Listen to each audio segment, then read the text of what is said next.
E aí, galera, beleza? Peterson aqui. Hoje eu sou a voz da comunidade. Estou aqui com um convidado especial aí, o Jonathan, né? Cara, e eu queria que você se apresentasse aí pro público, pra galera aí te conhecer.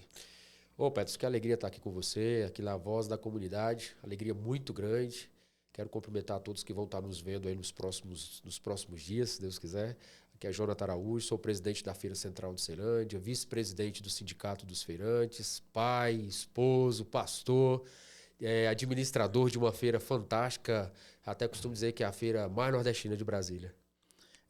Jonathan, então vamos lá, né?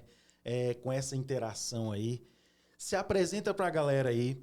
Você veio de fora, é de Brasília. Cara, como é que é a vida do Jonathan antes, né, de ser um cara público? Petros, eu falo com muito orgulho, na verdade, que eu sou da cidade maravilhosa. E quando a gente fala da cidade maravilhosa, geralmente as pessoas lembram do Núcleo Bandeirante, né? Mas não, eu sou da cidade mais maravilhosa ainda, que é Ceilândia. Uma cidade tão pujante, nascido naquela cidade, criado, nasci no ano de 1984, me criei naquela cidade, sou filho de uma mulher do comércio, minha mãe sempre trabalhou na feira, meu pai é cobrador da TCB.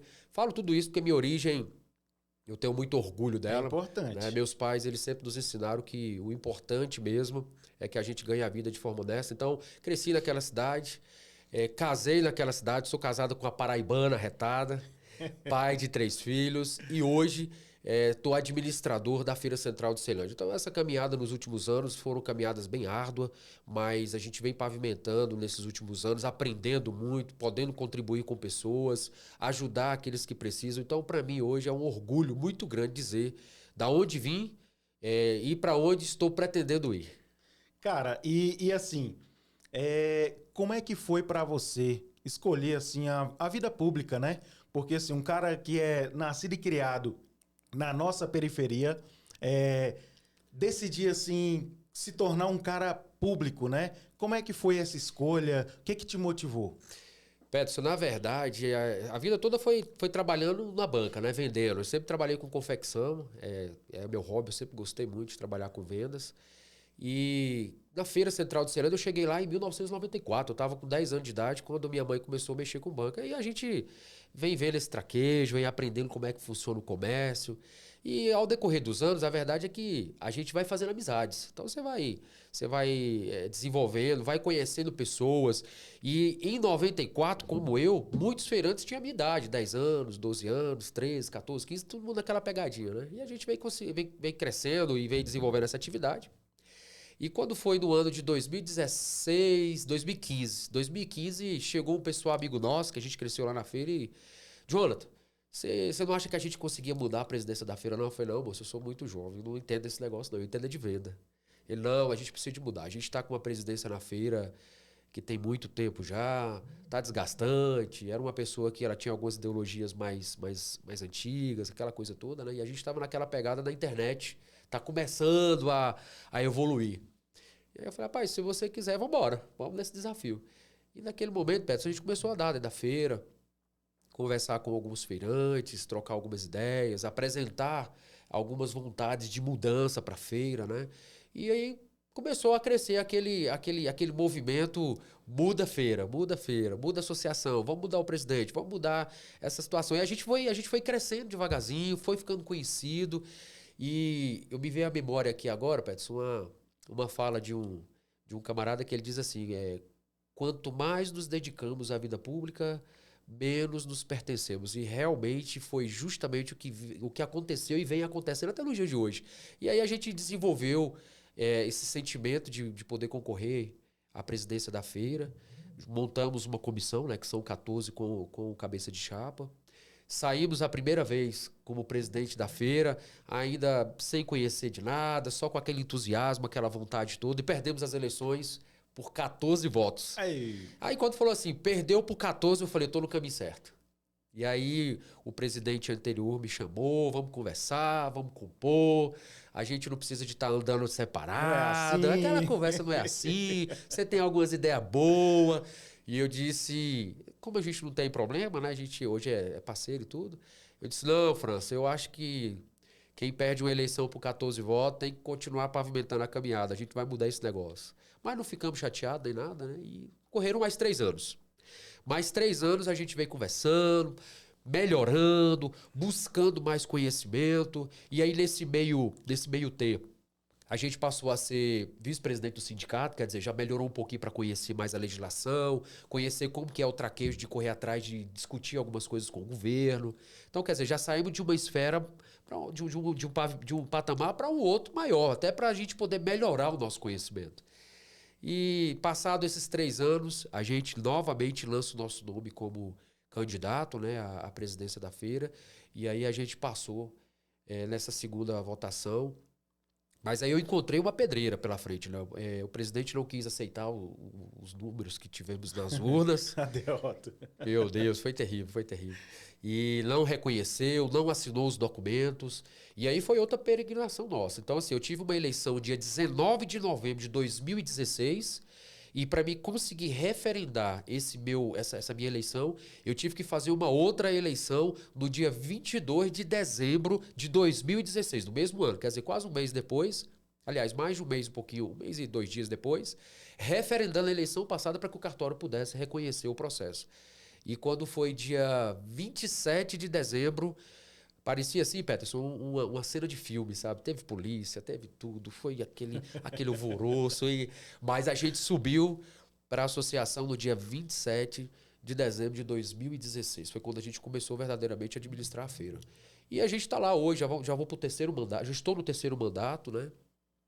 Faço o que gosto, consigo conversar, consigo trocar ideia, consigo aceitar opiniões, consiga aceitar críticas quando vem, né? Isso é muito importante. Isso é importantíssimo. Eu, na verdade, eu costumo dizer que eu cresço muito, não é nem com os elogios, eu cresço muito com as críticas, eu cresço muito com a cobrança.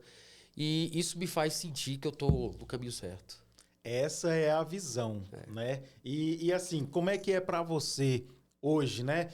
De 2016, aceitou esse desafio, passou toda essa turbulência, né? Como é que virar um administrador da feira, né? Porque assim, a galera pensa que é fácil, né? Que é uma patotazinha assim, bem pequenininha, que não tem problema, que não... né? Como é que foi para você e como é que tá sendo? Peterson, na verdade, foi um dos maiores desafios de toda a minha vida. Na verdade, você imagina, você está acostumado a administrar uma banca de 4,90, que é o tamanho das bancas lá, né? O seu negócio, o meu negócio naquele momento, e de repente você sai da esfera de 4,90 para 7 mil metros quadrados. Quer dizer, você ampliou aí tantas vezes mais, centenas de vezes mais, para passar a cuidar de pessoas, ouvir ideias, ouvir opinião.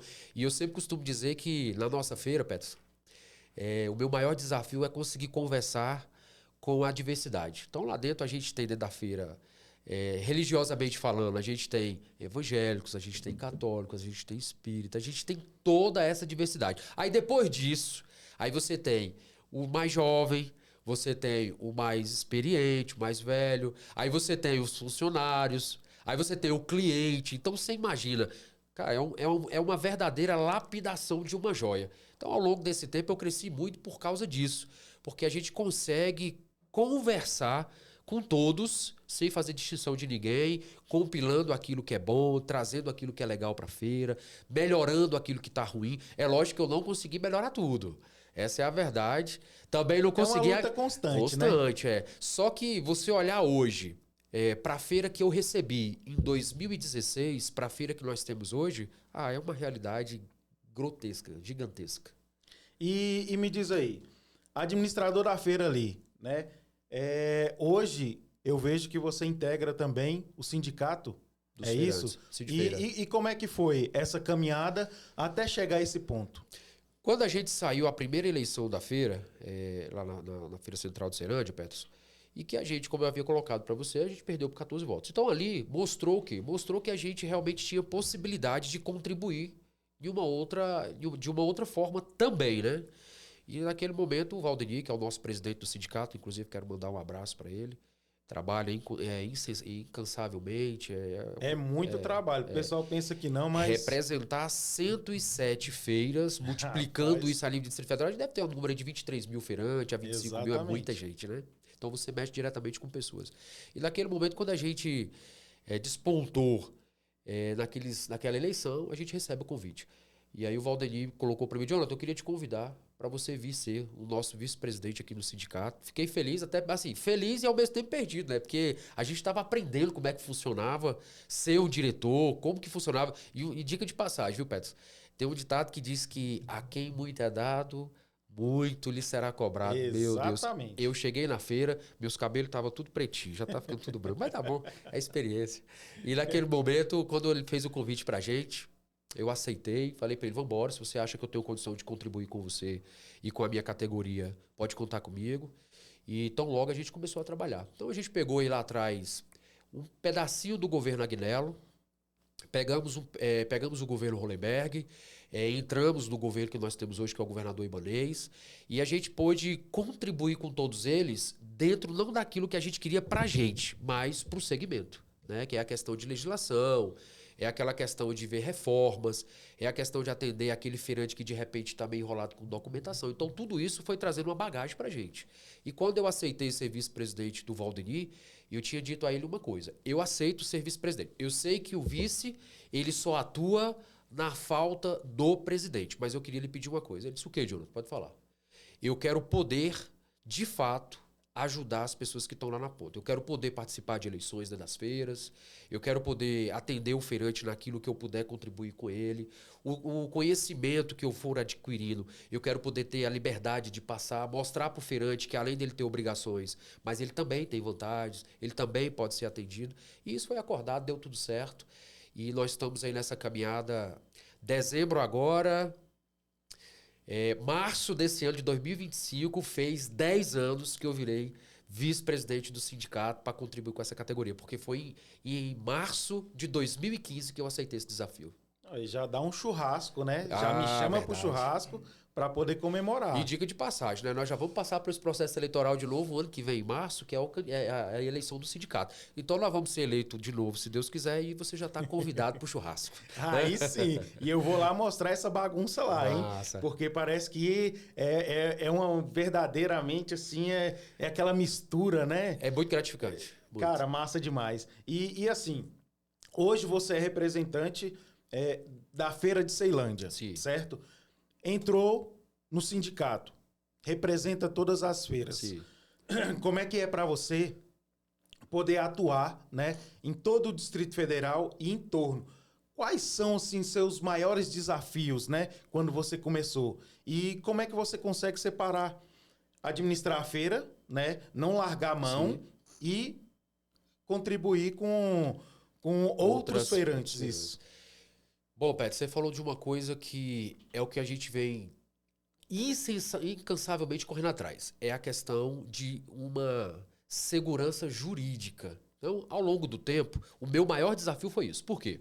O que a gente percebe? A gente percebe que todos aqueles que propõem algumas mudanças para as leis de feira, que começam a alterar, que começam a dizer que está tentando melhorar nisso, melhorar naquilo, a gente percebe que muitas vezes o diálogo desencontra. Por quê? Porque a gente tem a vivência. A gente tem a necessidade do nosso dia a dia.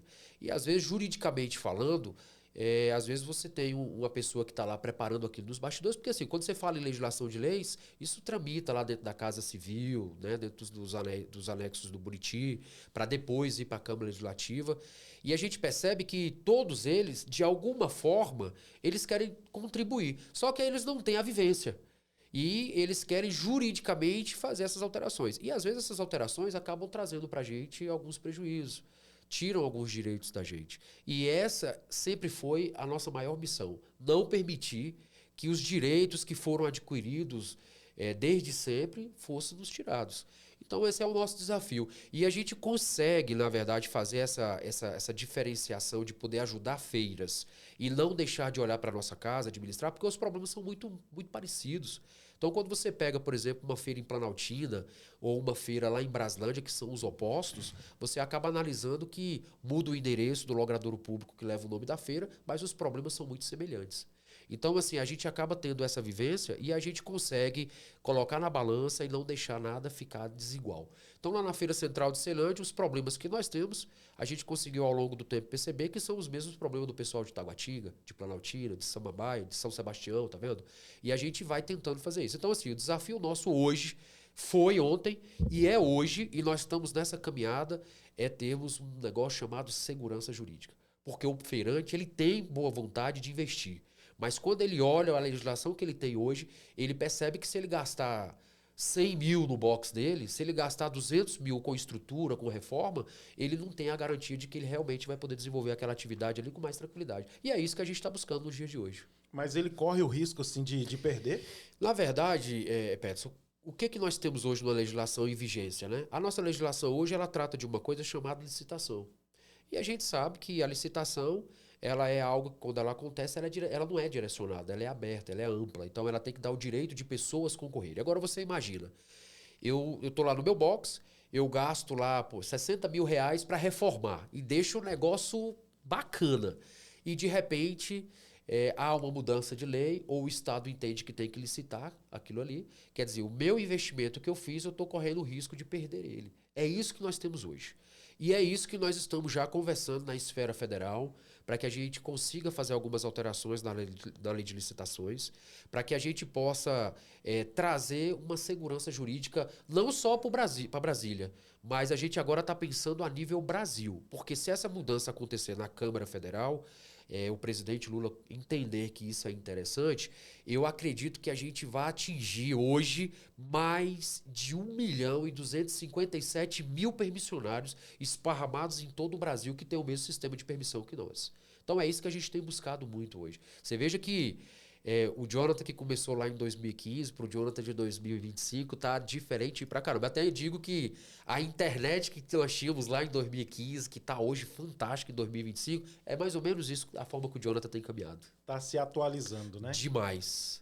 E me diz uma coisa, qual é a diferença, né, da forma de administrar, que eu vejo que tem uma certa diferença da feira do CIA, Feira dos Importados, para as demais. Qual a diferença? Explica para o pessoal aí. Peterson, você falou para nós do maior exemplo que nós temos no Distrito Federal. Olha só, nós temos hoje 42 feiras permanentes daquela modalidade ali, que tem o espaço, tem toda a estrutura, ela não muda de lugar, ela não tem os seus dias, por exemplo, trabalha dia sim, dia não, ela trabalha de todos os dias da semana, folgando às vezes no domingo, ou às vezes folgando na segunda. Quer dizer, uma característica de todas as feiras permanentes. Hoje nós temos essas 42 feiras, são 3 shoppings populares, nós temos um que está uma problemática muito grande aqui de frente do Cruzeiro, é uma feira que é fantástica, foi uma estrutura espetacular, mais de 1.000 boxes. É meio isolado ali, né? Está largado hoje, por quê? O GDF hoje está impedido de investir lá porque ela está numa área do governo federal. Então está numa tramitação para que haja esse shopping popular seja trago para o Distrito Federal para que o governo possa investir. Então nós temos mais outro no Gama e nós temos o da Ceilândia. Entre esses 3... é lógico que Ceilândia e o do Gama é os que mais funcionam. Depois disso, nós temos mais 38 feiras que são esparramadas em todo o Distrito Federal. Então, veja que a característica de feira é todas iguais. Aí você pega o modelo da feira do CIA, que fica aqui do CIA, né? Aí, olha só para você ver. Me recordo bem que em 2009, a proposta para ficar naqueles modelos ali eram a Feira Central de Ceilândia, a Feira do Guará e a Feira do CIA. Só que naquele momento os presidentes que administravam as duas feiras, Feira do Guará e a Feira Central de Ceilândia, entendiam que não era melhor ser dono naquele momento, mesmo sendo algo espetacular. Naquele momento o pessoal se organizou na Feira do CIA, saíram da modalidade de associação e entraram na modalidade de cooperativa. O governo que naquele momento estava em exercício propôs essa questão e eles se organizaram. É lógico, é evidente que a gente sabia que a lei naquele momento poderia trazer um problema. Mas naquele momento o que eles decidiram foi, vamos correr o risco. Né? Vamos comprar o espaço.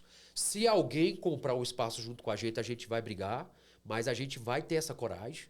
E aí se reuniram lá essas centenas de feirantes lá junto com a cooperativa, deram o lance, foram contemplados e começaram a pagar aquele espaço. Só que eles tiveram uma surpresa. Uma outra entidade também entrou no páreo para comprar aquela área. Então foi uma briga que perdurou por 10 anos naquele momento. Mas eles saíram vitoriosos, eles conseguiram a posse do espaço e hoje é uma realidade totalmente diferente das outras feiras. Estrutura top. Estrutura fantástica. Você vai numa feira daquela, E você vê que tem comodidade, tem segurança, tem higienização, tem tudo. Eu não poderia dizer que a nossa não tenha isso, não. Mas lá é muito mais do que as outras. Por quê? O Estado tira a mão. A gente entende que quando o Estado está com a mão em cima, ele tem dificuldades. A gente sabe disso. A gente sabe que tem dificuldades financeiras, tem aquela questão política de negociações. E quando o Estado tira a mão e ele entrega aquela administração para uma entidade particular, tá lá o que aconteceu. Aquilo ali mostra que o feirante é sim capacitado para cuidar e gerir do seu negócio. Então, a Feira dos Importados hoje, o feirante é dono do seu box, ele sabe das obrigações que ele tem com a cooperativa, ele sabe que se ele deixar de cumprir essas obrigações, ele corre o risco de perder o box. Então, ele dá a condição para a cooperativa oferecer o serviço de segurança, o serviço de limpeza. A manutenção do prédio é diferente. Então, a gente vê que ali é o exemplo real e fiel do que a gente quer também nas outras feiras do Distrito Federal. É como se fosse uma terceirizada, é? Não, lá A na verdade, cooperativa? não, ela passa a ser dona. O que eles fizeram? Eles compraram aquele espaço. Me fugiu da memória aqui qual é o tamanho daquela feira, mas é bem maior do que a nossa. Eles compraram, eles se organizaram em cooperativa, numa cooperativa, conseguiram parcelar, deram uma entrada de 5% naquele momento e parcelou o restante em 120 parcelas. Eles terminaram de pagar agora, em agosto passado. Está recente. Foram Mesmo? 10 anos eles pagando aquele espaço. E aí eles concluíram. Então, lá hoje, o feirante tem a sua escritura, o feirante é dono do seu box. Então, passa a ser uma coisa realmente privada. E tudo aquilo que é privado e que é organizado é gritante, é toda a forma de condução, né? Essa é a verdade. E assim, a verdadeira luta de vocês, então, é para reestruturar, criar um padrão? A nossa verdadeira luta é sermos donos do nosso negócio. Essa que é a verdade. E quando eu coloquei para você aqui, que a gente começou a conversar na esfera federal, foi com o sentimento de quê? De que nós tivéssemos essa possibilidade.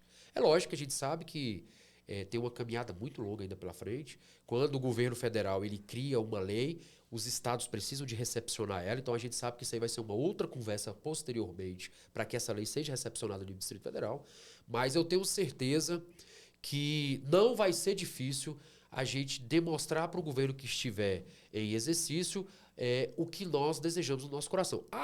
Entendo também, que qualquer governo que esteja administrando o Distrito Federal e que ele perceber a importância de permitir que aquele espaço que outrora é administrado por ele possa ser administrado pelo estrangeiro, tendo já um modelo, só se ele realmente for bobo de perder a oportunidade. Por quê? Porque a partir desse momento, quando o governo passar essa gestão para uma cooperativa, que a gente sabe que tem que ser uma cooperativa, participando, dando essa possibilidade da cooperativa administrar, o Estado deixa de se preocupar com segurança, o Estado deixa de se preocupar com a limpeza, ele deixa de se preocupar com manutenção predial, ele passa isso aí agora para uma pessoa fazer. E depois ele pode entrar no espaço sem problema nenhum, porque todo o comércio a gente recepciona todos, e demonstrar que ele contribuiu com a categoria, né? E assim, puxando sardinha um pouquinho lá para nossa Ceilândia, né? A feira ali central, ela é um marco, né? Ela é um ponto turístico, né? Uhum. E assim, como é que você enxerga aquele centro ali em relação a melhorias, em chamar mais a atenção, porque isso está se perdendo. Antigamente não dava nem para andar na feira, né? Sim. Hoje o pessoal está um pouco mais disperso, né? O que está sendo feito aí para poder mudar um pouco isso aí e se adaptar, né? Porque a tecnologia ela chegou para impactar também, que nem assim, às vezes eu não posso sair de casa, né? E o que você ali da feira tem para me oferecer para que eu tenha essa comodidade também, né? Peterson, ontem eu tive na nossa agência bancária, engraçado, né? Você falou uma coisa aqui que eu ouvi lá do pessoal que me atendeu. Eu tive lá no BRB, que é onde a gente movimenta a nossa conta, e eu fui lá para aprender como faria para gerar alguns boletos. E, por incrível que pareça, o rapaz que me atendeu, ele fez essa pergunta para você, que você me fez agora. Ele disse, Jonathan, você consegue entender ou ter alguma visão para mudar o que está acontecendo hoje no centro da Ceilândia? Porque está se perdendo. As lojas estão fechando, o comércio está ficando difícil, como que é isso?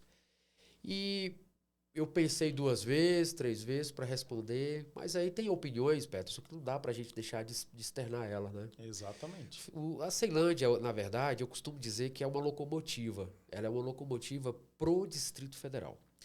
Há quem diga que Brasília depende muito de Ceilândia. E eu tenho essa certeza. Por quê? É uma cidade pujante, tem mais de 14 mil empresas, somos 8 feiras naquela cidade, estamos na casa dos 600 mil habitantes. É gente pra caramba, Muita né? gente. Então você imagina que aquela cidade, ela precisava realmente de ter um olhar do poder público melhor. Então o centro da Ceilândia hoje, infelizmente, sabe, Peterson, hoje nós estamos tendo muitos moradores de rua, muito. Isso cresceu grotescamente no centro da Ceilândia. O centro, que estava muito organizado, hoje está bem bagunçado. Mas a gente entende que, tendo a boa vontade por parte daqueles que estão administrando, isso pode acontecer uma reviravolta e uma mudança muito grande. E o cliente que ele vai à nossa feira, o que que ele pede? Ele pede que ele tenha segurança, ele pede que ele possa estacionar o carro dele quando ele voltar, ele encontrar o carro. Ele pede para que quando ele chegue ao redor, por exemplo, da feira, tenha vaga de estacionamento. Então, tudo isso são coisas que a gente, ao longo do tempo, vem conversando e demonstrando. Olha, conquistar uma clientela, às vezes você leva uma vida. Mas para você perder essa clientela, é muito rápido. E principalmente hoje, que nós temos o mercado na palma da mão. Né? A gente tem inúmeros hoje mercados aí que oferecem a comodidade, porque a pessoa não precisa nem de sair de casa. Em casa ela compra tudo. Então hoje tem sido o nosso maior bicho-papão, são essas plataformas. Então hoje o centro da Ceilândia, na minha visão, ele precisava de passar por uma revitalização, precisava de requalificar aquela praça que está ao lado da feira, junto com as lojas de sapato. Ainda é um centro que tem muita procura, porque a feira ela guarda a cultura nordestina. Então, por exemplo, agora são 20 para meio-dia. Se você chegar agora lá na nossa feira, você vai ver que a nossa praça de alimentação está lotada. Quer dizer, as pessoas elas vão para comer a comida nordestina, elas vão para degustar, elas vão para consumir dos nossos produtos. E isso poderia ser muito maior, que ao longo do tempo a gente vem perdendo. Então precisa realmente de acontecer uma mudança nessa questão do centro. Segurança, requalificação da praça, um cuidado melhor com o nosso centro, né? Agora sim, saindo um pouquinho do âmbito da feira, mas permanecendo, né? Claro. Cara, o Jonathan hoje, né? Cuidando aí de tantas pessoas, tantos feirantes, que são quantos? Mais de 20 mil, vamos botar mais de 20 mil feirantes do Distrito Federal. É um pouquinho, né? É muita gente. Você administrar essa galera toda aí. E hoje o Jonathan, né? Por que se colocou à disposição como pré-candidato, né? Como é que foi para você chegar nesse ponto e falar assim, cara, 20 mil pessoas tá pouco. Eu quero administrar geral, né? Por quê? Da onde é que surgiu isso, cara? Peterson, eu sempre tive, depois que recebi os convites lá atrás, para que a gente pudesse compor o sindicato. Então, detalhe, eu esqueci de falar de uma coisa, viu? Eu recepcionei o convite para o sindicato e logo depois eu também fui convidado para assumir a gerência de feira da administração regional de Ceilândia. Foi ali, na verdade, foi ali que meu coração começou a bater mais forte, meus olhos começaram a brilhar no sentido de quê? De ver que as pessoas elas precisavam de ter uma voz, de ser representadas. E eu passei 10 meses como gerente de feira. Foi hiper fantástico. Por quê? Porque lá você tratava direto agora com o CNPJ, com o CPF ou com o CNPJ. Era direto com o feirante. Agora não tinha mais a figura do presidente intervindo, não tinha a figura de uma diretoria, era TED a TED. Era o gerente de feira com o feirante. E aí lá a gente ouvia muitas histórias. Olha só, era a história do camarada que ele chegava para nós e dizia, poxa, lá no meu box eu passei a semana toda de escolher uma peça. Aí chegava outro e dizia, olha, eu tenho um negócio na feira do produtor. Olha, foi a melhor coisa que eu fiz, foi montar esse negócio na feira do produtor. Tô me dando muito bem. Então a gente conseguia ver os opostos, a gente conseguia ver o tanto que as pessoas, às vezes, uns estavam bem e outros estavam mais ou menos, e outros estavam muito bem. Como, por exemplo, a gente tem a Perbone lá dentro da feira do produtor, é algo fantástico. Então, quando a gente passa a desenvolver essa atividade como gerente de feira, eu comecei a ver que as pessoas precisavam de um auxílio.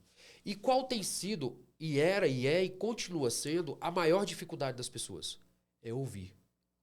É ouvir. Exatamente. O tempo está tão corrido que a gente não tem mais tempo para ouvir um ao outro. A gente não tem mais tempo para trocar uma ideia. A gente não tem mais tempo para fazer uma resenha. Não tem. A vida está passando rápido, o tempo está correndo. E quando eu tive esses 10 meses, Peterson, lá na administração regional de Ceilândia, como gerente de feira, eu me recordo que às vezes eu recepcionava feirante para nada.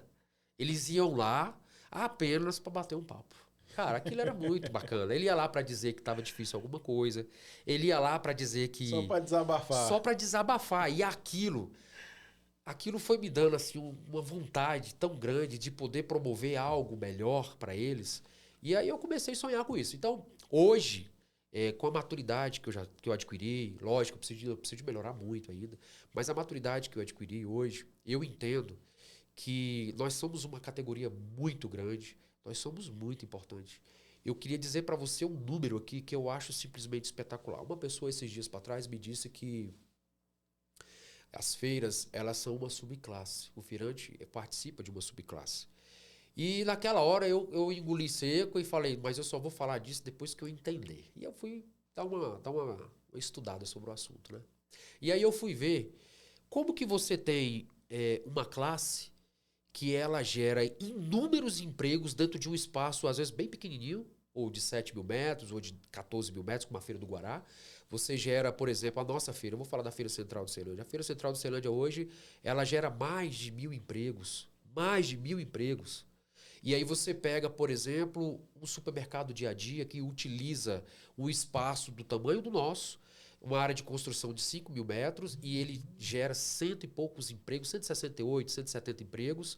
Como que eu vou olhar para uma classe e dizer que ela é subclasse, sendo que ela contribui grotescamente? É Como impossível. impossível isso. E isso veio nascendo no meu coração um sentimento de pertencimento mesmo para o meu segmento, que é onde eu desenvolvo a minha atividade, é onde eu levo meu pão de cada dia. Eu estou administrando hoje a Feira Central de Ceilândia, mas eu sou feirante. Minha esposa tem nossa banca, minha esposa é que toca o nosso negócio. Isso é lá da feira, importante. né? Minha esposa é que está lá. Eu não dei conta de ficar cuidando da administração da feira e também da nossa banca. Então, fracionamos isso aí. Meu bem, cuida aqui que eu vou cuidar da feira. E ao longo do tempo, o que eu fui observando, Peterson? Eu fui observando que as classes que são representadas, tudo é mais fácil. Tudo é mais fácil no quesito de quê? De poder conquistar algum benefício, de poder abrir alguma porta que está fechada, de poder ter um diálogo com o poder público com mais facilidade. E aqui eu posso até citar para você alguns exemplos. Por exemplo, a PM, o bombeiro, os professores, os vigilantes. Quer dizer, toda essa massa, toda essa categoria que eu explanei aqui, todas elas têm uma voz. E eu vejo que tudo aquilo que eles propõem juntos para conquistar, dá certo. Mas não é que dá certo só porque eles propõem. É porque eles são tão inteligentes que eles entendem que tendo uma voz, tendo um representante, tudo fica mais fácil. E aí, fazendo uma análise de tudo isso, eu pensei, eu sei que eu sou pequenininho, eu sou uma gota no oceano, mas eu acho que tudo começa quando um se destaca. Então eu vou começar a colocar isso na cabeça das pessoas do meu segmento. Pessoal, olha a sua importância. Não aceite as pessoas olhar para você e achar que você é nada, que você não merece. Eu até me recordei de uma coisa aqui, Pedro. Eu vou expor, tô nem aí, tá tranquilo, não tem problema não. Uma pessoa me chamou e falou para mim assim, Jonathan, eu te ofereço isso, larga a mão desse negócio de representar feirante, porque feirante já tem o que merece. Ele já tem a banca, ele já tem o espaço público para ele usufruir da sua atividade. Tá bom demais para ele. Eu disse, não, você tá falando uma coisa, não é para um doutor. Você tá falando uma coisa para um feirante. Eu tô lá, eu sou um dos deles, eu sou um deles. Me limitar? Eu sou um deles, eu sei a dificuldade que é ser feirante.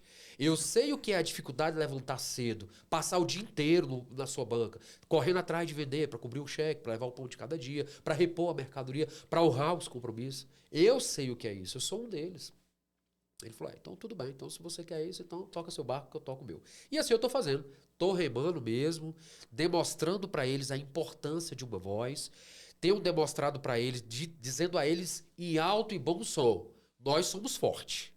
Nós somos uma categoria que ninguém segura, mas a gente precisa de se organizar. Por quê? Se nós não nos organizarmos, estão organizando a gente. Exatamente. Só que a forma, Peterson, que eles estão organizando a gente não é o melhor. Cada vez que alguém tenta nos organizar, tira direito. Cada vez que alguém diz que está melhorando a nossa legislação, está tirando direitos jurídicos nossos. Eu, inclusive, isso aqui é um sentimento meu e eu acho que eu quero aproveitar essa oportunidade, se você me permite também. O último embate que nós tivemos com relação à questão jurídica, o que mais me afligiu, eu perdi noite de sono, Pedro, com isso. O que mais me afligiu foi pessoas propor uma mudança na nossa lei aonde nós perderíamos o direito de ter 4 boxes. Porque hoje, a nossa legislação, ela trata que você pode ter 4 boxes desde que seja na mesma feira e contínuos, um do ladinho do outro. Isso foi uma conquista. Por quê? Porque geralmente as bancas são pequenas. Geralmente você vai nas feiras, acho que a feira hoje, que o box é maior um pouquinho, é a Feira do Guará. Lá os boxes têm na faixa de 7 metros quadrados, mas nas demais feiras é 3, é 4, é 5, são menores. E aí o que acontece? Você quer crescer, você quer ampliar. E o seu box é pequenininho, se você tem o direito de ter mais um, de ter mais um e ter mais um, qual o problema disso? Então a gente conquistou isso. E uma das mudanças que eram propostas agora recentemente era essa.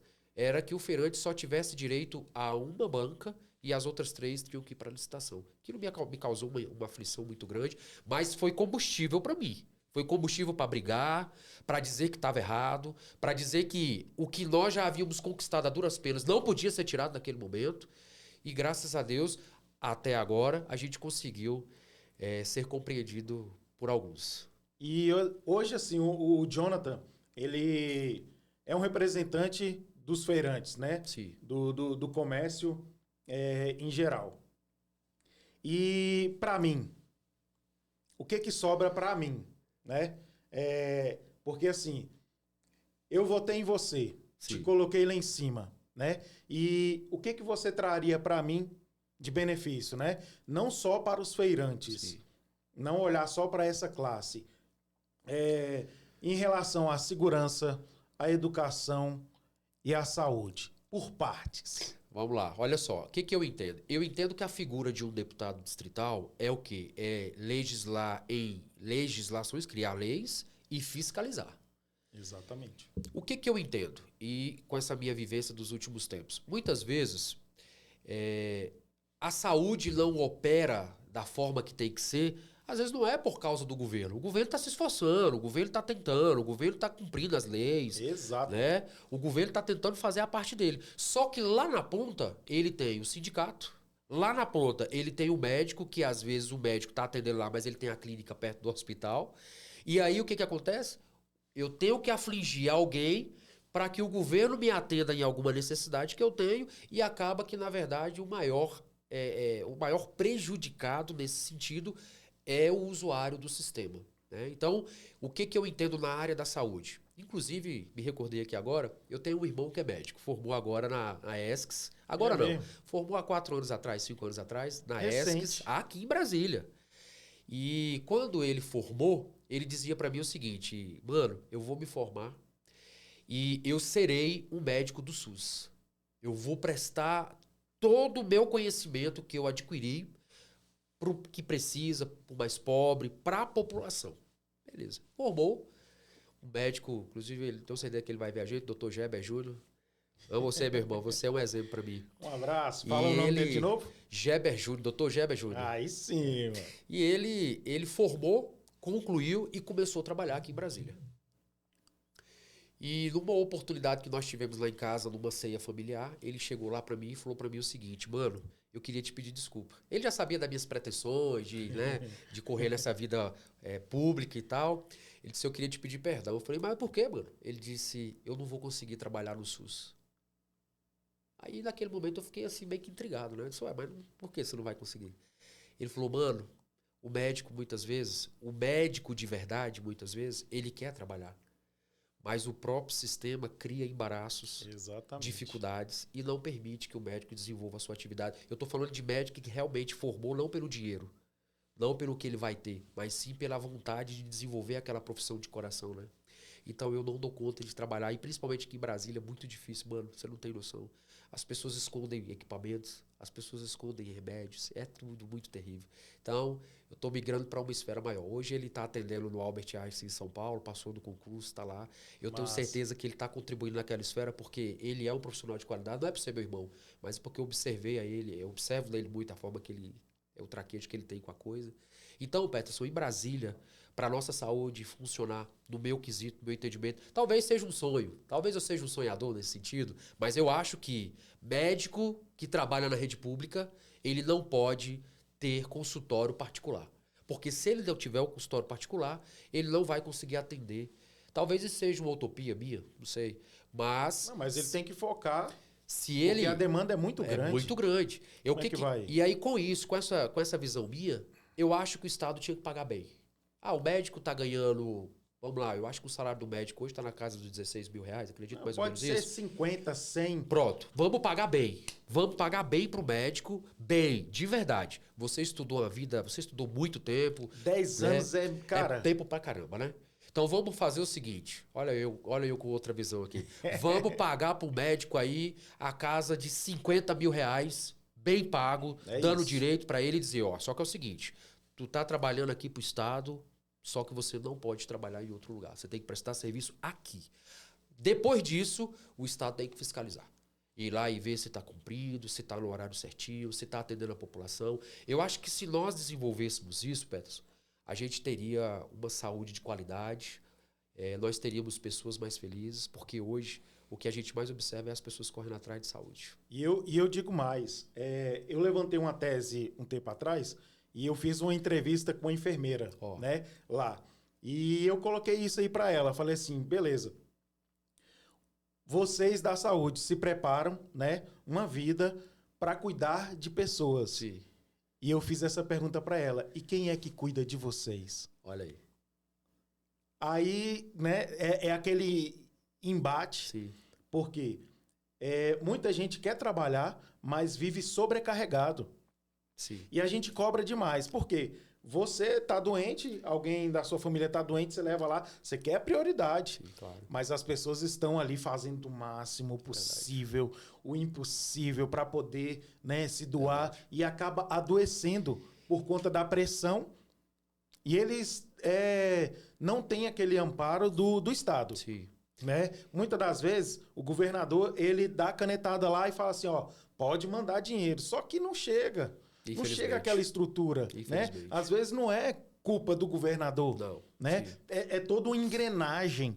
E eu digo mais, Peterson, dentro dessa explanação que nós estamos fazendo, eu até acho que propor construção de hospitais é bom? Claro, eu acho legal, eu acho bacana, eu acho que tem que ter mesmo. Cada cidade satélite tem que ter o seu hospital regional. Exatamente. Acredito sim, até porque a demanda é muito grande e você não tendo as pessoas, por exemplo, o Recanto da Zema não tem um hospital. Então você tendo o recantense saindo dali para ir para Samambaia, acaba sobrecarregando Samambaia. Ele sair de Taguatinga, ele vai sobrecarregar lá também. Exato. Então eu entendo que cada cidade tem que ter realmente o seu hospital.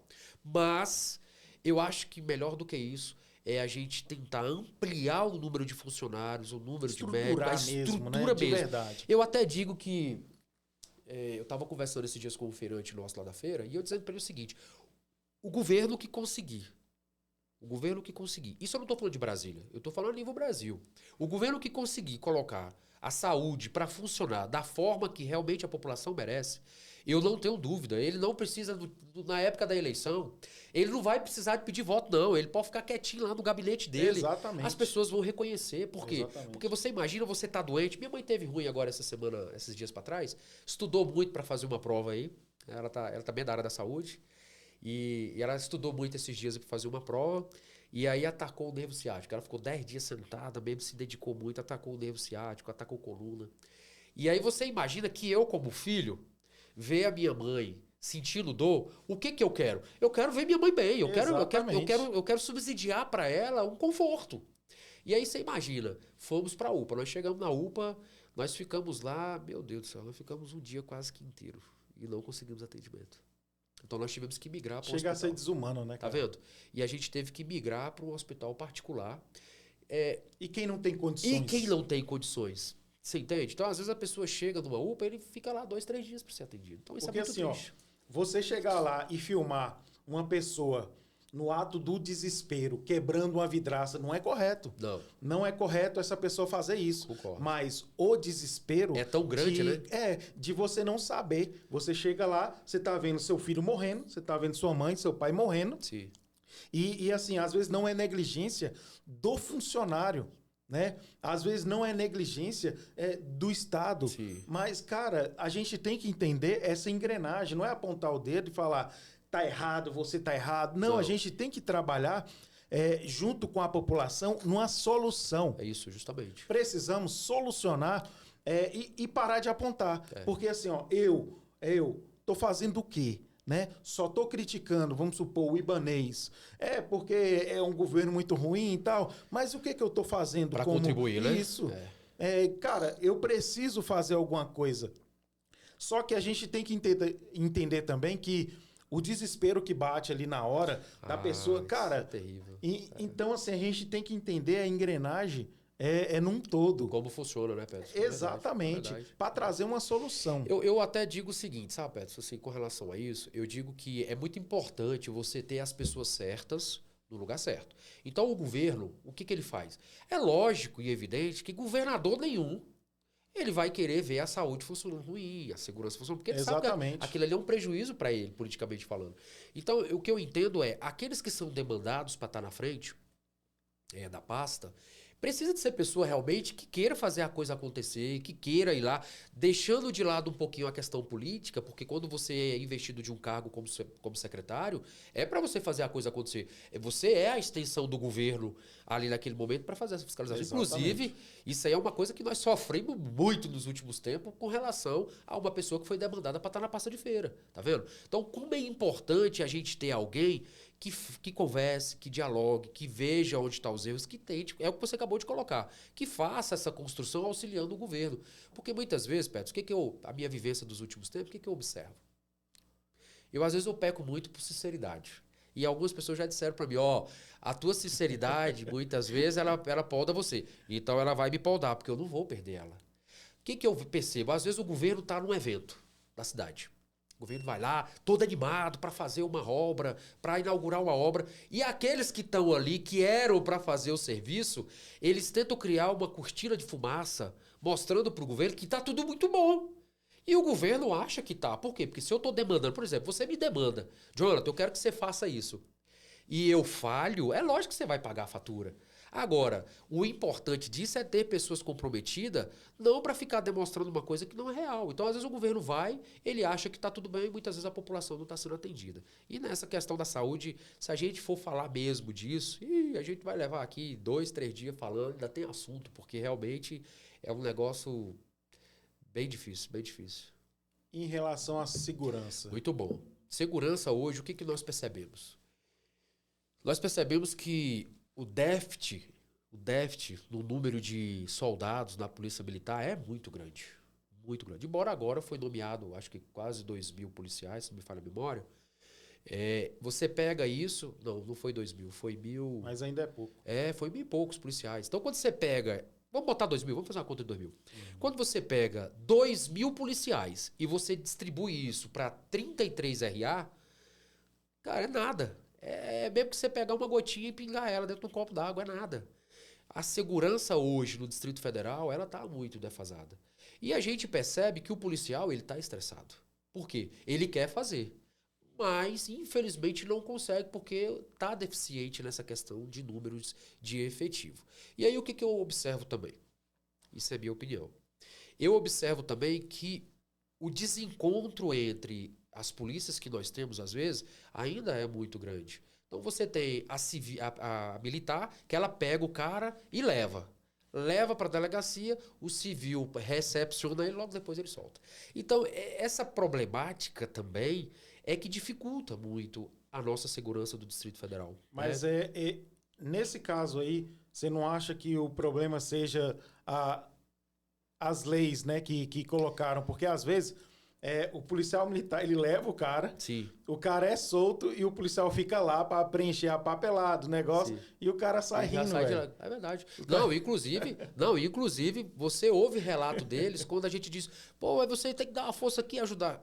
Gente, é difícil, porque Não pode, não tem o que fazer. o celular, se o cara for pego um pouquinho mais duro ali com aquele camarada, se o celular gravar, aí abuso de autoridade, aquela coisa. Eu entendo que realmente as legislações elas precisam de ser aprimoradas mesmo também, e isso a nível de Brasil também, no Distrito Federal não é diferente, para que a gente pudesse dar mais segurança realmente para eles que estão lá na ponta fazendo o trabalho, colocando em risco a sua vida, colocando em risco a sua família, e tentando prestar um serviço de qualidade para a população, mas precisava de haver uma mudança nisso aí. E assim, deixa eu te fazer uma pergunta, né? Antigamente tinha aqueles posto policial, Sim. né? Você acha que adianta alguma coisa ter um posto daquele ali? Por que acontece? Teve uma situação que eu acompanhei, né? Teve uma situação que tinha um cara brigando, se eu não me engano, ali na Expansão. Tinha um posto policial ali. Tinha dois camaradas brigando, um puxou a faca pro outro e acabou que riscou as costas do outro lá e quase matou. E foram lá no posto policial pedir ajuda. Sim. E tinha, se eu não me engano, era um policial lá. E esse policial pegou e falou para a senhora que foi pedir ajuda. Ele falou assim, ó, infelizmente eu não posso sair daqui, porque se eu sair de dentro do posto, né, é abandono de função, alguma coisa assim, nesse sentido, né? Verdadeiramente, esses postos policial, eles resolvem alguma coisa? O cara pode sair lá de dentro ou não? Eu estou fazendo essa pergunta porque tinha um posto policial ali, no centro da Ceilândia, né? Que, querendo ou não, só a presença inibia algumas coisas, né? Sim, claro. Peterson, eu acho que foi um retrocesso muito grande que foi feito na nossa segurança do Distrito Federal quando foi tirado os Kinder Ovos. Se você for ali nos fundos do Riacho Fundo 2 com o Riacho Fundo 1, você vai ver que tem uma porrada deles lá se acabando mesmo, no sol, na chuva, né? E quando se tiraram esses Kinder Ovos, na minha concepção foi um retrocesso. Por quê? É lógico que se você tem a polícia mais próximo da comunidade, a sensação de segurança, ela aumenta. O meliante, o cara que está pronto para roubar o carro, que está pronto para assaltar ali o vozinho, a vozinha, que está pronto para, de repente, assaltar uma loja, e você tem o Kinder Ovo daquele ali próximo, ocupado por um policial, é lógico que ele vai pensar duas vezes. E por que ele vai pensar duas vezes? Porque ele sabe que ali dentro pode ter 2, 3 ou 4 policiais que rapidamente, se houver uma ocorrência, ele pode ligar para a viatura e de repente chegar lá 2, 3 viaturas e oferecer a segurança para o local. Então, para mim, na minha concepção, era muito importante voltar aos Kinder Ovos. Inclusive, nós tínhamos era o governo daquele momento, ele tinha um negócio da duplinha Cosme e Damião, quer dizer, dentro de alguns espaços... massa isso aí, cara. Por exemplo, isso aí atendia as feiras, né? A gente tinha as feiras, as escolas. Então, você ter 2 policiais, a priori, você acha que é pouco, também acho. Mas você tendo 2, a possibilidade de ser atendido com mais eficiência, com mais agilidade, pô, isso aí vai na casa dos 100%, tá vendo? Então eu acho que precisava de voltar aos Kinder Ovos, esparramar eles em todas as cidades, colocar perto de escolas, perto de grandes comércios como feiras, que realmente são comércios que realmente recepcionam muitas pessoas, dar uma atenção mais especial na questão da segurança pro comerciante local das RA do Distrito Federal. Por quê? Porque além deles contribuírem com o imposto, eles também geram emprego e renda, né? Porque ali eu vejo que está atrapalhando muito o comércio local, Sim. igual você falou, em relação aos furtos, o pessoal, usuários de droga, né? Sim. Como é que faz aí para poder inibir um pouco isso? E eu vejo que está verdadeiramente atrapalhando o comércio em geral. Eu acho que se não houver uma integração muito grande de todos os órgãos do governo, isso é uma coisa que vai ficando... É como se fosse enxugar gelo, né? Essa que é a verdade. Vai ficando bem deficitário. O que eu observo? Eu observo que, às vezes, os órgãos do governo, o sentimento que nós temos é que cada órgão tem um governo diferente. Então, você tem o DR é um governo diferente. Você tem o DF legal, um governo diferente. Você tem a administração regional local, um governo diferente. E isso está errado. Você tem um governo apenas que ele tem as suas ramificações. E se essas ramificações que representam esse único governo, o que ela tem que fazer? Conversar entre si e fazer a coisa acontecer. Então, veja, há uma necessidade muito grande hoje de uma conversa muito, muito grande entre a PM, o DF Legal, o DR, também a SEDU, também pegar o pessoal que cuida dessas pessoas que são moradores de rua, oferecer um espaço para que eles possam ter dignidade. Você veio para Brasília para quê? A gente tem esse histórico em Brasília. Quando vai se aproximando dezembro, a gente percebe que esse número de moradores de rua, Peterson, cresce demais. E eu já tive a oportunidade de perguntar para um deles. Por exemplo, lá em Ceilândia, ali próximo da UNB, o campus da UNB, bem pertinho da via do metrô ali, aquilo ali é surreal. As barracas ali, é surreal. O pessoal vem de fora. Olha só, ali é o seguinte, é aí o que eu quero te contar a experiência que eu tive. Ali, quando passar essa data festiva, você pode ir lá, vai ficar 2, 3. Quer dizer, voltaram para os seus lugares de origem. E a experiência que eu tive foi justamente essa. Nós fomos atender umas pessoas ali naquele lugar mesmo, com sopa, né? A igreja fez uma sopa e estava no período frio, e a gente foi lá levar essa sopa. E aí, quando chegou lá, a gente ofereceu a sopa, tomaram aquela coisa, e eu tive a curiosidade de perguntar para um deles. Vem cá, vocês moram aqui em Brasília, vocês são daqui? Um deles falaram para mim que era de Unai. Unai, tudo bem, tá aqui pertinho de Brasília, mas Unai. Tá, mas você mora em Unai, você vem para cá para quê? Não, é porque chega essa época aqui em Brasília, é mais fácil da gente conquistar alguma coisa para ceia, alguma coisa nesse sentido. Então, você imagina isso? Pedir esmola. Né? Pedir esmola. Agora você presta atenção. Isso a nível de Distrito Federal. Aqui em Brasília, eu tive dando uma volta esses dias ali, próximo ali, depois dos ministérios ali para baixo, do executivo ali. Meu Deus, eu fiquei surpreendido com tanta barraca.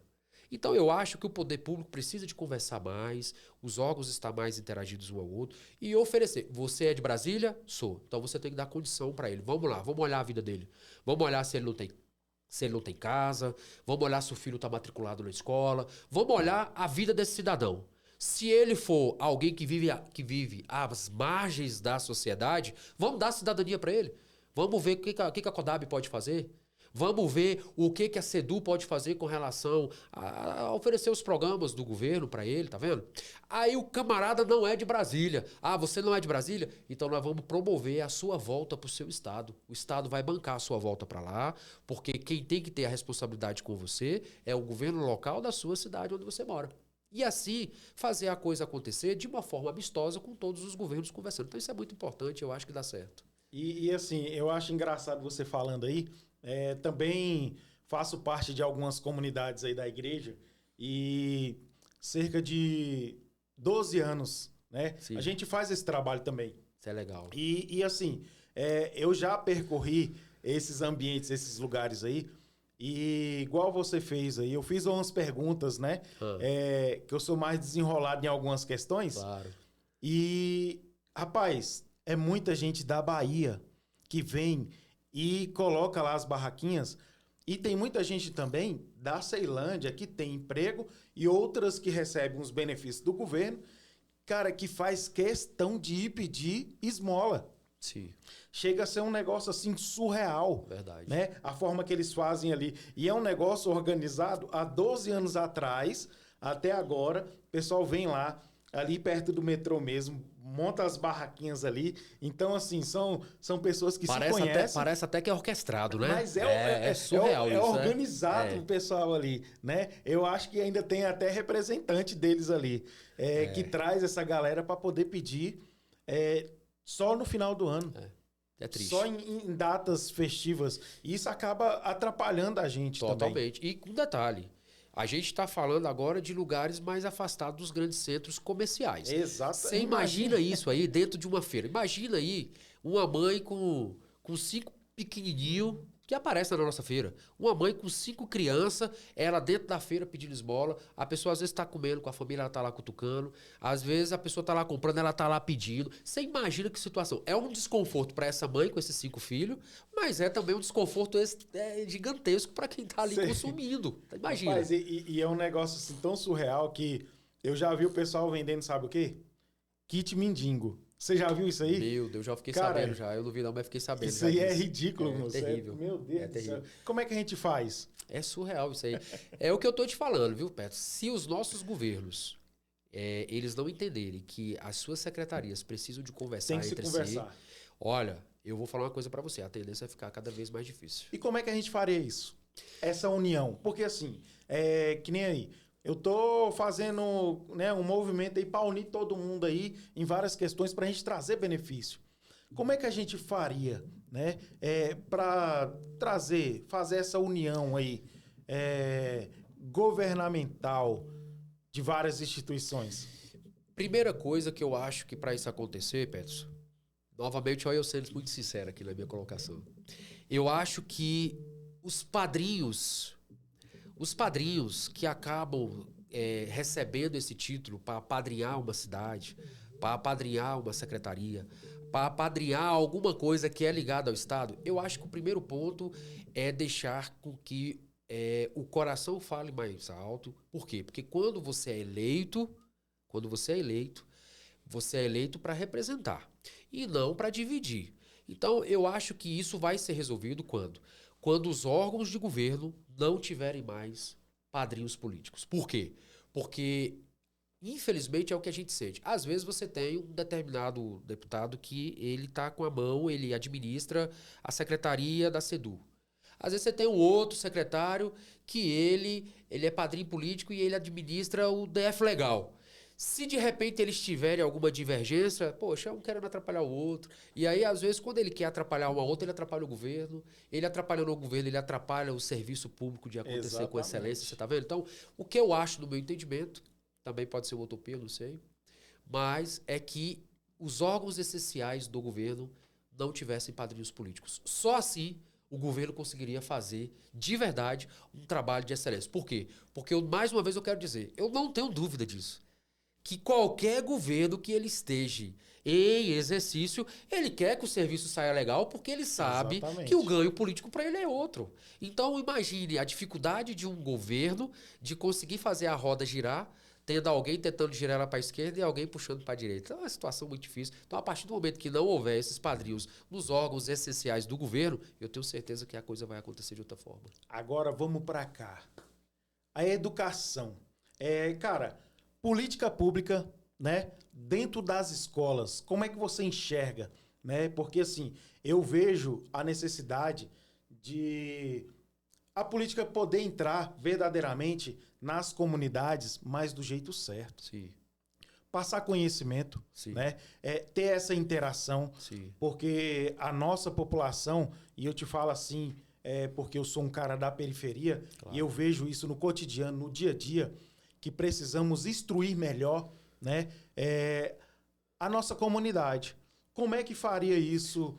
O que você teria assim, para apresentar para a gente? Primeiro, Peterson, eu vou falar uma coisa para você. Lembra que a gente falou, eu acho que a gente tinha até que ter invertido aí a ordem dos fatores. Nós falamos da saúde, falamos da segurança. Porque isso aí já é um negócio bem complicado. E agora nós falamos da educação, né? Eu acho que a educação nós tínhamos que ter falado primeiro. Por quê? O professor... é ele que forma o médico, é ele que forma o policial, é ele que faz a parada acontecer de verdade. Então eu pego aqui o gancho que eu falei do médico. Eu acho que o professor tem que ser melhor valorizado. Ele tem que ter uma remuneração boa, tem que ser bem pago, tem que ter autonomia. O Estado precisa de oferecer condições de segurança para ele, para que ele possa. Porque muitas vezes os pais fracionam aos professores o direito de educar. Que eu acho que não é certo. Eu acho que o pai e a mãe têm que assumir o seu papel. O professor está lá para ensinar.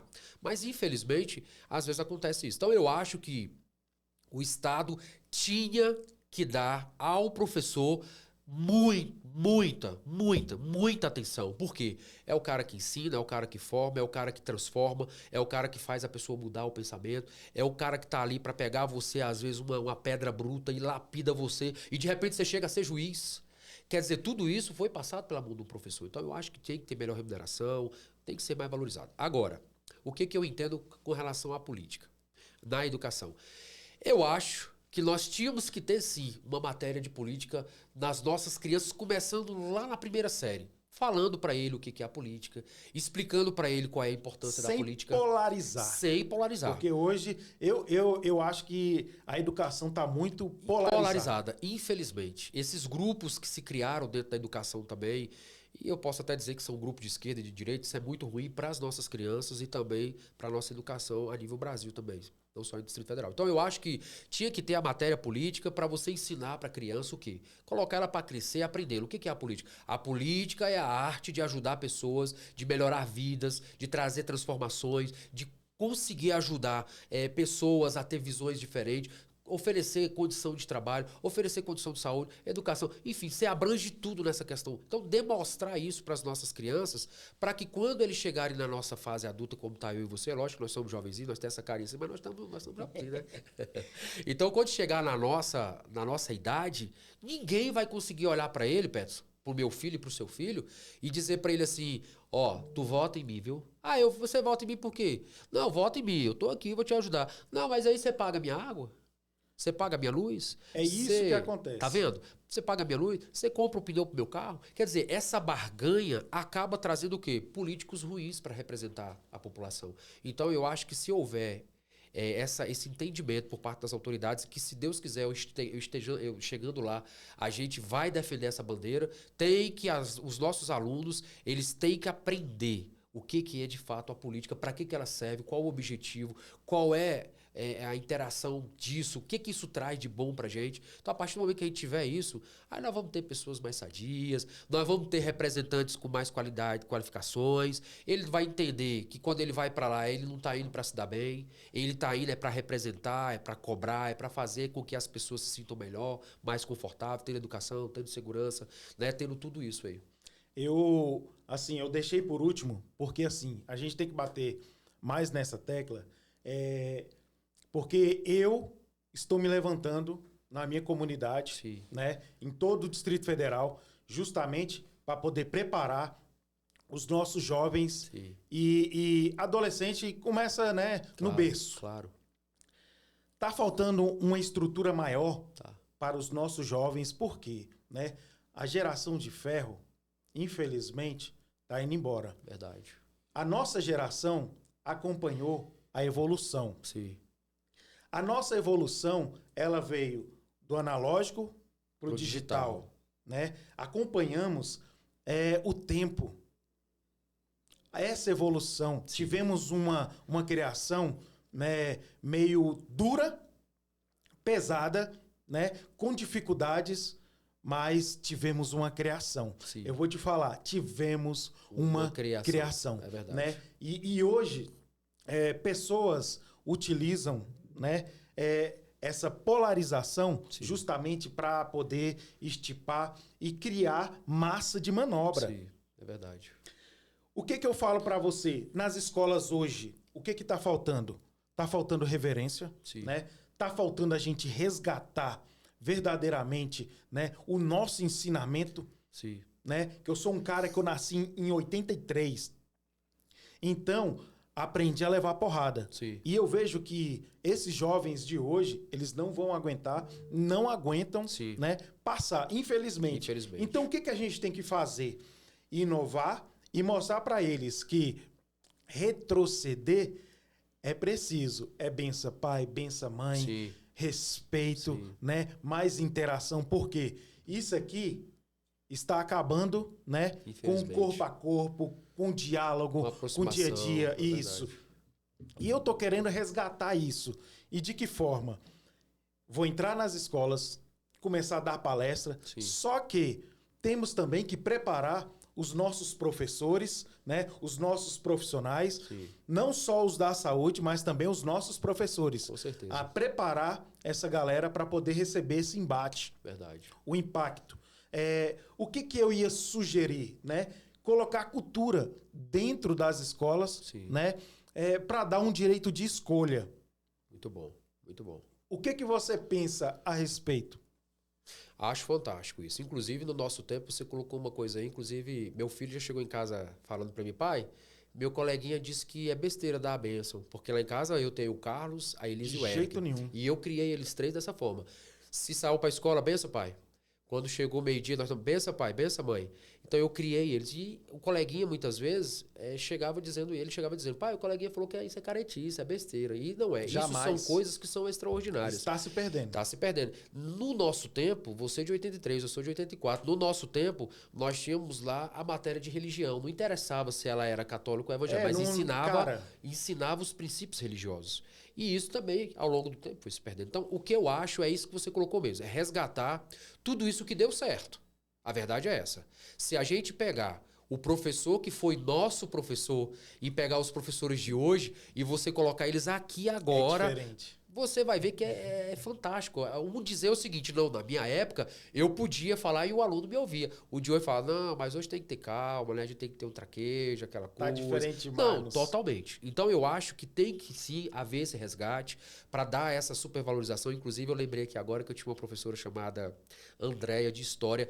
Olha só, era a matéria que muita gente detestava. Eu amava a história só por causa do jeito que a professora me Sabia tratava, explicar. Era aquela coisa. Não é porque ela era bonita, não. Não, não, ela era uma morena muito ajeitada, ela, inclusive, mas ela era maravilhosa. Então, Peterson, a gente tem que haver esse resgate de verdade, mostrar para os nossos jovens que é necessário ele aprender aquilo que é bom, não para o agora, mas para o futuro, que eles vão vivenciar. Se hoje você está aqui, se hoje eu estou lá na Feira Central de Ceilândia, se hoje o Dr. Kozak está aqui presente com a gente, nós estamos vivendo algumas experiências nas nossas diversidades, significa que a criação dos nossos pais deu certo. E quantos jovens nós temos hoje aí que estão nas ruas, que estão na droga, que estão na prostituição, que estão nessa vida difícil? Por quê? Justamente porque o que nós passamos se perdeu ao longo do tempo, deu certo para nós e infelizmente não deu certo para esses que estão. Então tem que haver esse resgate. Porque assim, às vezes, né, o pessoal confunde as coisas. Você tá dando aí pro jovem a opção de escolha, mas muito cedo. Sim. Né? Com 3 anos, 4 anos, 5 anos, o menino pode escolher o que ele faz. É verdade, isso é errado. Cara, e assim, a gente era mantido na rédea. E eu vou te falar que eu tenho uma professora que, cara, a Ângela, que era da escola classe 38. Cara, você acredita que essa mulher, ela marcou a minha vida por quê? Eu sempre fui um cara meio que desenrolado e eu fazia o que eu queria, né? Sim. Em algumas situações ali eu comandava a escola e tal. Só que quando ela chegava, eu tremia nas bases. Ela fazia eu tremer nas bases. Imagina. Só que, cara, ela ensinava a matéria de uma forma extraordinária, tão né? excepcional que prendia com respeito, né? Que a gente ficava com medo de apanhar dela. Claro. E só que ela impunha um respeito tão grande. Não é que ia bater, né? Não batia, mas na verdade o respeito era, né? Com certeza. E tá faltando isso aí. E ela foi professora da minha filha. Olha que coisa anos depois. É fantástico. Eu passei por isso também com os meus também. Os meus, na verdade, tiveram alguns professores que foram meus também lá pelos anos de 97, 98. E meus filhos pegaram no ano de 2003, 2004, eles pegaram os professores e a gente vê a forma que eles falavam, né, para mim. Por exemplo, não teve uma reunião para mim não ir da minha menina que eu não me emocionava, né, de ver a professora falando, olha, sua filha é extraordinária, sua filha é isso, sua filha é isso. Aí dos filhos também, a mesma coisa. E aí, assim, a gente observa isso e, poxa, isso mostra que a gente realmente foi fantástico a nossa criação. Aí você passa a entender o que é ser pai. É verdade. O que é ser mãe. E falar assim, cara, verdadeiramente os meus pais tinham razão. Tinha razão em tudo que falava. Em tudo. Mesmo quando você ia dormir emburrado lá com fome, fala, não, também não quero comer, vou fazer greve aqui de fome. E é isso, cara. E assim, fala pra mim, né? A gente falou algumas questões aí. Fala pra mim, o Jonathan hoje, o que ele traria de inovação? Um cara que atravessou o tempo, sim, né? Enfrentou algumas coisas, viu os pais, né? Sim. Verdadeiramente dar a volta por cima, né? E fazer isso aqui para poder, né, sustentar os filhos. Sim. O Jonathan que atravessou esse tempo todinho, o que ele traria agora de inovação no ano de 2027 sendo eleito? Pois é, olha só, isso é algo que meu coração palpita muito forte, né? Porque a gente almeja isso, Petros. A gente almeja chegar no ano de 2027, Deus permitindo que a gente consiga alcançar esse objetivo.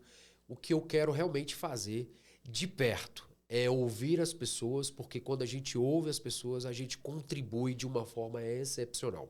para o meu segmento, nós vamos trabalhar incansavelmente para que nós venhamos ter realmente o nosso direito assistido, o direito jurídico, o direito de permanência, enfim, tudo isso de forma que a gente entende, que a gente sabe, que a gente merece e que a gente tem direito. E com relação à nossa juventude, com relação à segurança, com relação à educação, todas essas coisas mais, é a gente fiscalizar os órgãos todos que realmente estão aptos a fazer e deixam de fazer, a gente conseguir fazer isso, mas demonstrando para os nossos jovens que a gente pode fazer a coisa acontecer, resgatando os valores anteriores porque deram certo e que pode dar certo nos dias de hoje. Então, demonstrar tudo isso com seriedade, com tranquilidade, mas também com muita segurança, né? A Voz da Comunidade está chegando ao fim. Legal. Né? A nossa entrevista. E eu vou liberar um espaço aqui para você, cara, falar, né? A que veio, Sim. né? O que você pretende para esse ano de 2026, né? Solta o verbo e fala assim, o Jonathan aqui, ó, pré-candidato, acredito, né, no meu potencial, vote em mim. Cara, solta o verbo aí. Eu tô liberando esse espaço aí para você falar com o público nesse momento aí, quem é o Jonathan e por que eu deveria votar em você. Legal demais estar aqui com você, Peterson. Eu estou muito feliz. Na verdade, todas as vezes que eu tive contigo, eu sempre me senti muito à vontade. E eu estou até desconfiando que eu acho que eu vou ter que dizer que tu é meu irmão, mas é o meu irmão mais velho, mais novo não. E a gente fica muito feliz de estar junto. Agradecer demais esse espaço que você tem nos dado para falar um pouco de feira, do nosso coração mesmo, demonstrar aquilo. Mas eu queria dizer para você, não vou fazer striptease não, tá? Mas eu vou abrir a camisa aqui, porque olha, aqui no meu peito, eu carrego uma das minhas maiores alegrias. É a Feira Central de Ceilândia. É a feira que me projetou, a feira que me permitiu, chegar aonde eu cheguei.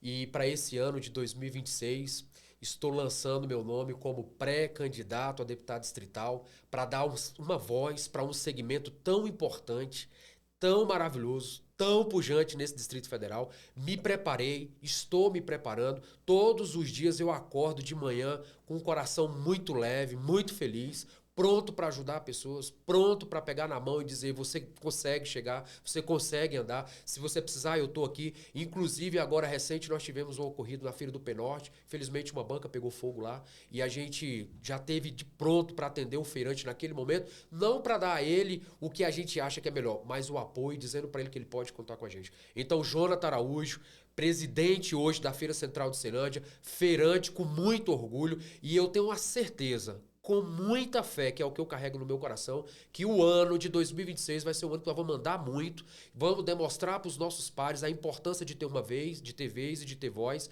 e a gente vai chegar lá para ter alguém para dizer, esse é meu deputado, esse eu votei, esse aqui eu confio, esse eu sei que fez lá na Feira Central de Ceilândia e também vai fazer por todo o Distrito Federal. Eu tenho certeza disso, que se a gente der as mãos, nós somos fortes. Se a gente caminhar ombreados, a gente vai ter um futuro extraordinário.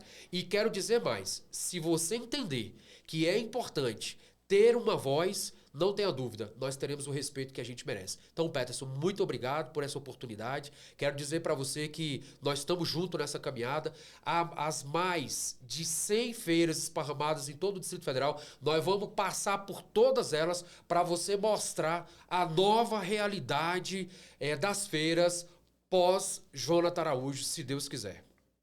É isso aí, galera. Estamos ficando aqui com o Jonathan, né? Um prazer enorme tê-lo aqui. É um amigo aí que eu levo aí no coração e eu tenho certeza que você vai dar o seu melhor, Sim. Né? E é isso aí. Estamos ficando por aqui. A Voz da Comunidade agradece, né? Não só você, mas todos que estão assistindo aí. Estamos ficando por aqui. Valeu, galera. Um abraço. Grande abraço, gente. Tchau.